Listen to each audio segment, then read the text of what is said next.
नमस्कार दोस्तों। आज की यह वीडियो एक पॉपुलर इन्फ्लुएंसर जिससे अपनी खूबसूरती पर घमंड था, अपनी एक छोटी सी गलती की वजह से पूरी दुनिया के सामने घमंड का चकनाचूर होने वाली है और उसे अंदाजा भी नहीं कि उसकी ये एक लाइव स्ट्रीम उसकी लाइफ तबाह कर देगी। फिल्म की शुरुआत होती है पैजेट नाम की एक बहुत ही सुंदर लड़की से, जो सोकर उठते ही सबसे पहले मेकअप करती है और अपने फॉलोअर्स से लाइव कनेक्ट हो जाती है। एक इन्फ्लुएंसर के तौर पर वो अपने चाहने वालों के सवालों के जवाब देती है और उन्हें ब्यूटी टिप्स देती है। कुछ देर बाद वो स्कूल के लिए तैयार होकर अपने मॉडर्न पिंक कमीज में घलती है और एक साधारण से घर के पतले गलियारे से कुछ वहाँ उसकी अपनी माँ से बात होती है, जो बताती है कि घर के खर्च पूरे करने के लिए उन्हें हॉस्पिटल में कितनी लंबी शिफ्ट करनी पड़ती है। इसी बीच पैजेट बड़े उत्साह के साथ अपना जीमेल खोलती है और उसे एक ब्रांडी की तरफ से $3000 का चेक मिलता है। वो इन पैसों से और भी महंगे जूते खरीदना चाहती है और उसकी माँ सलाह देती है कि उसे कॉलेज के लिए पैसे बचाने चाहिए। फिर हमें दिखता है कि एक इन्फ्लुएंसर के तौर पर उसका करियर और स्पॉन्सर्स इतने पैसे देते हैं कि वो अपनी दिखावे वाली इमेज बनाए रखने के लिए एक आलीशान विला में रहने का नाटक करती है। वो एक एक्सक्लूसिव अपार्टमेंट वाली बिल्डिंग के पास जाती है और अपने दोस्तों से कहती है कि वो उसे वहीं से पिक करे।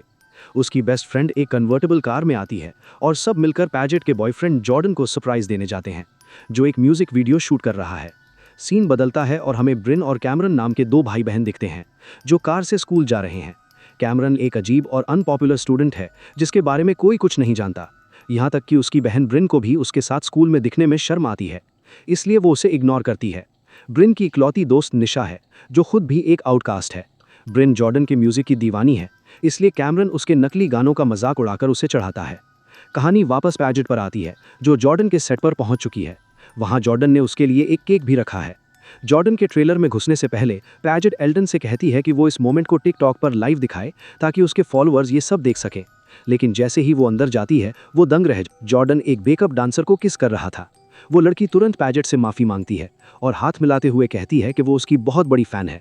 पैजेट गुस्से से पागल हो जाती है, एक केक फेंक देती है और लाखों फॉलोअर्स के सामने उससे नर्वस ब्रेकडाउन होने लगता है। वो चिल्लाता है कि उनके बीच सब खत्म हो गया है। तभी एल्डन उसका ध्यान खींचती है कि लाइव अभी भी चालू है। कैमरा में पैजेट का चेहरा आंसुओं से भरा दिख रहा था। पैजेट झपट्टा मारकर एल्डन से फोन छीनती है और ब्रॉडकास्ट बंद कर देती है। अगले दिन पैजेट बहुत परेशान है और अपने कमरे से बाहर नहीं निकलना चाहती। उसकी माँ आकर कहती है कि ब्रेकअप मुश्किल होता है, पर सब ठीक हो जाएगा। पैजेट जवाब देती है कि बात सिर्फ ब्रेकअप की नहीं है, बल्कि उसकी बेइज्जती पूरी दुनिया के सामने हुई है। तभी क्विन का फोन आता है। पैजेट कहती है कि वो ठीक है और उसे खुशी है कि जॉर्डन की असलियत सबके सामने आ गई, लेकिन क्विन उसे तुरंत टिकटॉक चेक करने को कहती है। पैजेट देखती है कि वो गलत वजहों से वायरल हो गई है। जब वो रो रही थी तो उसकी नाक से एक बड़ा सा म्यूकस बबल बुलबुला निकला था। अब सब उसे बबल गर्ल के नाम से बुला रहे हैं। उस वायरल वीडियो ने उसे एक मीम बना दिया और उसकी परफेक्ट गर्ल वाली इमेज को मिट्टी में मिला दिया। तभी उसे जेसिका का फोन आता है, जो ब्यूटी कंपनी की डायरेक्टर है, जो उसे स्पॉन्सर करती थी। जेसिका इस ड्रामे की वजह से पैजेट का कॉन्ट्रैक्ट खत्म कर देती है। हालांकि वो कहती है कि मामला शांत होने पर वो फिर से बात कर सकते हैं। वहीं स्कूल में क्विन और एल्डन इस बारे में बात कर रहे हैं। एल्डन को लगता है कि पैजेट के साथ जो हुआ वो ठीक हुआ। क्विन हैरान होकर पूछती है कि क्या वो सच में ऐसा मानती है। एल्डन सफाई देती है कि वो ऐसा नहीं कह रही है, लेकिन पैजेट के पास सब कुछ परफेक्ट था, अच्छे ग्रेड्स, हॉट बॉयफ्रेंड और बड़ी स्पॉन्सर, तो ऐसा कुछ तो होना ही था। जब पैजेट स्कूल पहुंचती है तो सब उसका मजाक उड़ाते हैं, जबकि जॉर्डन को और ज्यादा अटेंशन और फॉलोअर्स मिलने लगते हैं। और उसकी सहेलियां वो वक्त याद करती हैं जब जॉर्डन एक अजीब सा और खराब बालों वाला लड़का था। पैजेट दावा करती है कि ट्रांसफॉर्मेशन करना उसकी स्पेशलिटी है और उसने ही जॉर्डन को आज का स्टार बनाया था। तभी उसके दोस्त पूछते हैं कि वो किसी और को जॉर्डन क्यों नहीं बना देती। उसी वक्त स्कूल में किंग और क्वीन प्रॉम डांस पार्टी का अनाउंसमेंट होता है। पैजेट को आइडिया आता है कि वो किसी अनपॉपुलर लड़के का हुलिया बदलकर उसे डांस का किंग बना देगी। इससे ये साबित हो जाएगा कि उसका टैलेंट आज भी बरकरार है और इससे जॉर्डन को भी जलन होगी। एल्डन शर्त लगाती है कि वो ऐसा नहीं कर पाएगी और फिर तीनों इस प्रोजेक्ट के लिए कैंडिडेट ढूंढने निकलते हैं। तभी उनकी नज़र कैमरन पर पड़ती है, जो एक कचरे के डिब्बे की फोटो खींच रहा था और कह रहा था ये उसे बहुत डीप लग रहा है। क्विन उसे ऑनलाइन चेक करती है तो 3 साल पुराना सिर्फ एक ट्वीट मिलता है, जिसमें लिखा था कि वो अजीब, इगोइस्टिक और एंटी सोशल है। इसके अलावा जॉर्डन भी उसे परेशान करता था, इसलिए वो इस शर्त के लिए परफेक्ट कैंडिडेट था। अगले दिन पैजेट कैमरन के पास जाती है और एक चैरिटी इवेंट के लिए फोटो खींचने में मदद मांगती है, पर जैसे ही वो सुनता है कि ये डांस इवेंट के लिए है, वो मना कर देता है, क्योंकि उसके लिए ये सब टाइम वेस्ट है। ब्रिन अपने भाई के बर्ताव के लिए माफ़ी मांगती है और कहती है कि वो सारे स्टूडेंट्स से नफरत करता है। बातचीत के दौरान पैजेट को पता चलता है कि कैमरन खाली समय में घोड़ों के अस्तबल स्टेबल में काम करता है।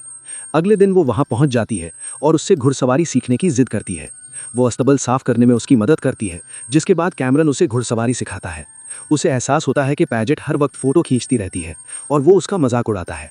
फिर जब पैजेट घोड़े से उतरने की कोशिश करती है तो दोनों नीचे गिर जाते हैं और साथ में हंसने लगते हैं। अगले दिन स्कूल में पैजेट उस सबक के लिए कैमरन को शुक्रिया अदा करती है और उसे और निशा को एक रॉ के पार्टी में इनवाइट करती है। कैमरन पहले तो हिचकिचाता है, पर निशा की एक्साइटमेंट देखकर मान जाता है। पार्टी में कैमरन और निशा को लगता है कि वो वहाँ फिट नहीं बैठते। पैजेट कराओके पर बहुत खूबसूरत गाना गाती है, लेकिन तभी वहाँ जॉर्डन अपनी उसी नई गर्लफ्रेंड के साथ आ जाता है। उसे देखकर पैजेट घबरा जाती है और बिल्कुल शांत हो जाती है। कैमरन जो उसे गाते हुए देख रहा था, उसकी मदद के लिए स्टेज पर पहुंच जाता है ताकि उसे और शर्मिंदा ना होना पड़े।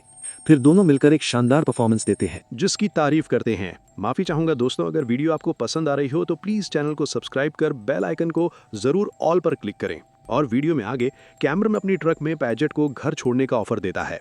अगली सुबह ग्रीन कैमरन से पैजेट के बारे में सवाल पूछती है, जिससे वो नर्वस हो जाता है। इसी बीच उसे जेसिका का कॉल आता है, जो बताती है कैमरन के साथ उसका किस वाला वीडियो वायरल हो गया है। जेसिका उस लड़के के बारे में पूछती है तो पैजेट कहती है ये उसका नया प्रोजेक्ट है जिसे वो जॉर्डन से भी ज़्यादा पॉपुलर बना देंगे। इससे इम्प्रेस होकर जेसिका वादा करती है कि अगर वो कामयाब रही तो उसे स्पॉन्सरशिप वापस मिल जाएगी। तभी ब्रिन पैजेट को फ़ोन करके कहती है कि वो कैमरन की गाड़ी में कुछ भूल गई है। कैमरन ब्रिन को मना करने का इशारा करता है। ब्रिन पैजेट को घर बुला लेती है। पैजेट वहाँ आकर कैमरन से एक और राइडिंग लेसन के लिए पूछती है और वो भी मन से मान जाता है। उस लेसन के दौरान पैजेट और कैमरन एक दूसरे के करीब आने लगते हैं।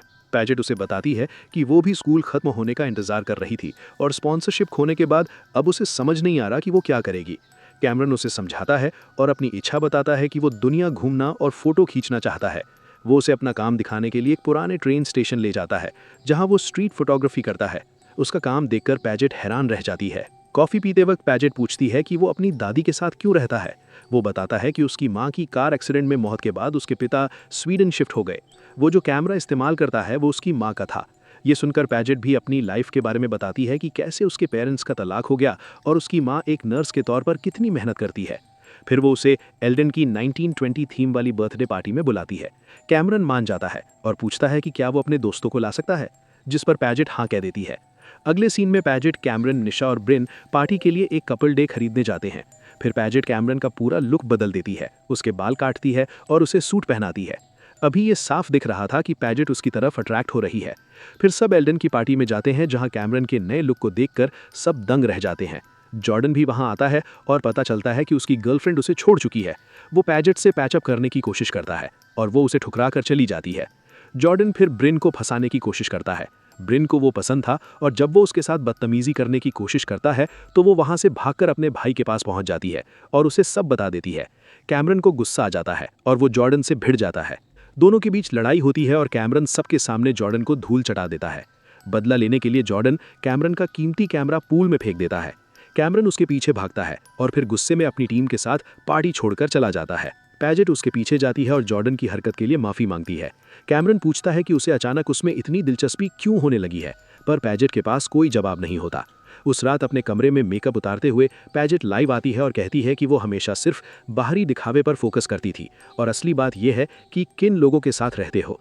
तभी जेसिका का मैसेज आता है कि उसने पार्टी के वीडियो देखे और वो स्पॉन्सरशिप के लिए जल्द ही बात करेगी। अगले दिन स्कूल में जॉर्डन के साथ लड़ाई का वीडियो वायरल होने की वजह से कैमरन सेंटर ऑफ अटेंशन बन जाता है। पहले तो उसे पसंद नहीं आता कि वो प्रॉम किंग की रेस में है और जॉर्डन को हराने के ख्याल से वो एक्साइटेड हो जाता है। बाद में स्कूल में गैजेट अचानक जॉर्डन और एल्डन को साथ देखती है। उससे समझ आता है कि ब्रेकअप के बाद से एल्डन ही उसे पीछे से चोट पहुंचा रही थी और उसी ने जानबूझकर लाइव स्ट्रीम चालू छोड़ी थी। पैजेट की बेइज्जती हो ये भी रिवील कर देती है कि उसे और एल्डन को पहले से पता था कि पैजेट गरीब है, पर उन्होंने सिर्फ तरस खाकर कुछ नहीं कहा। बाद में जब ब्रिन और एल्डन बात कर रहे होते हैं तो कैमरन आकर अपनी पिछली रात की हरकत के लिए माफ़ी मांगता है। वेलास के बाद वो उसे डार्क रूम में ले जाता है जहां उसकी फोटोग्राफ्स रखी थीं और वहां दोनों एक दूसरे को किस करते हैं। बाद में जब ब्रिन को पता चलता है गैजेट और कैमरन ने किस किया है तो वो उसे सलाह देती है कि उसे गैजेट को प्रोम डांस पर ले जाना चाहिए। कैमरन मान जाता है और एक बड़े जेस्चर के साथ उसे प्रपोज करने की तैयारी करता है और तभी एल्डन आकर उस शर्त का सच बता देती है। गैजेट ने एक लूजर को उठाकर मेकओवर बनाने की शर्त लगाई थी। ये सुनकर कैमरन टूट जाता है और उसे लगता है कि उसका इस्तेमाल किया गया है। गैजेट सफाई देने की कोशिश करती है पर कैमरन गुस्से में वहां से चला जाता है। प्रोम की रात गैजेट अपनी माँ से दिल की बात करती है और अकेले ही इवेंट पर जाती है। वो ब्रिन से भी बात करती है, जो उससे नाराज थी। इसके बावजूद गैजेट कैमरन के लिए अपनी फीलिंग्स मान लेती है और ब्रिन से मदद मांगती है कि वो कैमरन को वहां ले आए। डांस पार्टी में एल्डन और जॉर्डिन प्रोम किंग और क्वीन चुना जाता है। अपनी स्पीच में पैजेट अपनी असलियत सबके सामने रख देती है और मानती है सोशल मीडिया वाली उसकी लाइफ एक फेक थी। वो बताती है कि उसकी माँ एक नर्स है और वो अब तक बस दिखावा कर रही थी। वो अपना क्राउन छोड़ने का फैसला करती है। इसके बाद एल्डन को लगता है कि अब वो क्वीन बनेगी और डायरेक्टर बताते हैं कि वो बहुत बड़े मार्जिन से हार गई है। क्वीन कोई और बनी है। हॉल के बाहर ब्रिन का मैसेज मिलता है कि उसे उसकी स्पीच बहुत पसंद आई। फिर वो घोड़े पर बैठकर वहीं आता है। दोनों एक दूसरे से माफी मांगते हैं और ये प्यारा सा किस शेयर करते हैं। सीन कुछ महीनों बाद का दिखता है, जहां पैजेट और कैमरन यूरोप से लाइव कर रहे हैं। तो इस गर्मी की छुट्टियों में पूरी दुनिया घूम रहे हैं। दोनों ने अपनी शर्त के मजाक के तौर पर लूजर का टैटू बनवाया है और इसी के साथ फिल्म खत्म हो जाती है। तो अगर आपको वीडियो अच्छी लगी हो तो चैनल को सब्सक्राइब करें और अपने दोस्तों नो शेयर भी करें। धन्यवाद।